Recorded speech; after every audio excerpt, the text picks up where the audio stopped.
राजस्थान में 1 मई से शुरू होने जा रही जनगणना 2027 महज सरकारी आंकड़ों का खेल नहीं, बल्कि 2028 के विधानसभा चुनावों से पहले प्रदेश की राजनीति का सबसे बड़ा गेम चेंजर साबित होने वाली है। मुख्यमंत्री भजनलाल शर्मा और राज्यपाल हरभाऊ बागड़े द्वारा जारी किए गए संदेशों ने ये साफ कर दिया है कि ये जनगणना आगामी सामाजिक राजनीतिक दस्तावेजों का आधार बनेगी। यह एक ऐतिहासिक जनगणना के राजनीतिक असर और विधानसभा चुनाव पर पड़ने वाले प्रभावों पर विस्तार से बात करेंगे। राजस्थान में 1 मई से एक ऐसा महायज्ञ शुरू होने जा रहा है जिसकी गूंज सीधे 2028 के चुनावी मैदान में सुनाई देगी। मुख्यमंत्री भजनलाल शर्मा ने ऐलान किया है कि 1 मई से 15 मई तक नागरिक स्वगणना कर सकेंगे और 16 मई से 14 जून तक जनगणना कर्मी घर घर जाकर मकानों की गिनती करेंगे। लेकिन क्या आप जानते हैं कि जनगणना राजस्थान की राजनीतिक पार्टियों की किस्मत बदल सकती है? जातिगत समीकरणों के लिहाज से देखा जाए तो भी ये महत्वपूर्ण है और ये जनगणना तय करेगी कि अगला राज तिलक किसका होगा। राज्यपाल हरभाऊ बागड़े ने स्पष्ट किया है कि जनगणना का अर्थ सिर्फ गिनती नहीं, बल्कि शिक्षा, रोजगार, लिंग अनुपात और जातिगत आंकड़ों के आधार पर सामाजिक दस्तावेज तैयार करना है। राजस्थान की राजनीति हमेशा से जातिगत समीकरणों के इर्द गिर्द घूमती रही है। सबसे पहले बात करें ओबीसी और आरक्षण की राजनीति की, तो इस जनगणना से जातियों की सही जनसंख्या सामने आएगी। यदि किसी विशेष जाति का आंकड़ा उम्मीद से ज्यादा निकलता है तो 2028 के चुनाव में आरक्षण और जितनी आबादी उतना हक का मुद्दा कांग्रेस और बीजेपी दोनों के लिए बड़ी चुनौती बन जाएगा। और एक और मुख्य बिंदु है नई रणनीति की मजबूरी। आंकड़ों के आधार पर ही पार्टियां तय करेंगी कि किस विधानसभा सीट पर किस जाति का उम्मीदवार उतारना है। ये जनगणना राजनीतिक पार्टियों के सर्वे को सरकारी मोहर लगा देंगी।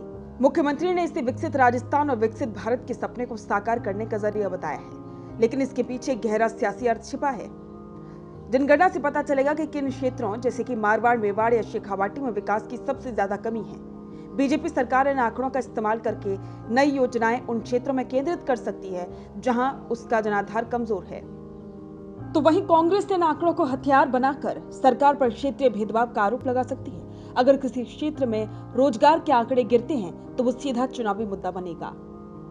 जनगणना 2027 के आंकड़े भविष्य में विधानसभा सीटों के परिसीमन का आधार बन सकते हैं। अगर किसी जिले की आबादी तेजी से बढ़ी है तो परिसीमन के दौरान वहां की सीटों की संख्या बढ़ सकती है। इससे राजनीतिक पार्टियों का पूरा गढ़ बदल सकता है। राजस्थान क्षेत्रफल की दृष्टि से देश का सबसे बड़ा राज्य है। जनगणना कर्मियों द्वारा घर घर जाकर जुटाई गई जानकारी तय करेगी कि भविष्य में कौन सा क्षेत्र राजनीति का मुख्य केंद्र बनेगा।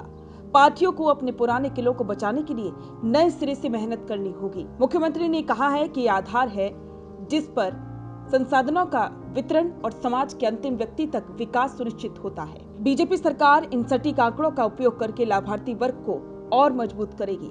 कांग्रेस ये देखेगी कि क्या सरकारी योजनाएं वाकई में उन समुदायों तक पहुंच रही हैं जिनकी संख्या जनगणना में ज्यादा निकलती है। ये आंकड़ों का संकलन सीधे तौर पर मतदाता को लुभाने वाली नीतियों का खाका तैयार करेगा। तो 1 मई से 14 जून 2026 तक होने वाली ये जनगणना राजस्थान की राजनीति के लिए एक सुपर कंप्यूटर की तरह काम करेगी। मुख्यमंत्री भजनलाल शर्मा के लिए सटीक सूचना सत्ता की चाबी बन सकती है। राजनीतिक पार्टियां अपने पुराने रिकॉर्ड जलाकर इन नए आंकड़ों के आधार पर 2028 का मैनिफेस्टो तैयार करेंगी। ये जनगणना सिर्फ आंकड़ों का संकलन नहीं, बल्कि राजस्थान के अगले मुख्यमंत्री की कुर्सी का नक्शा है।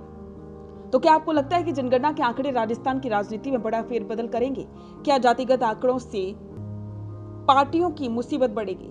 अपनी राय कमेंट में जरूर बताएं और बने रहें द फैक्ट इंडिया के साथ। रुकिए और जरा ध्यान से सुनिए। क्या आप हमारे इन खबरों से अपने व्यापार को भी बढ़ाना चाहते हैं? तो आप भी खबरों के दौरान इस तरह के एलिमेंट्स पर अपना विज्ञापन दे सकते हैं, या फिर ऐसे खबर के 1 मिनट बाद अपना पूरा विज्ञापन डलवाएं, जो कि 8 लाख से ज्यादा सब्सक्राइबर्स और फॉलोअर्स वाले द फैक्ट इंडिया चैनल्स और पेजेस से राजस्थान के कोने कोने में पहुंचेगा और इससे आपका व्यापार, ब्रांड सब कुछ बढ़ेगा।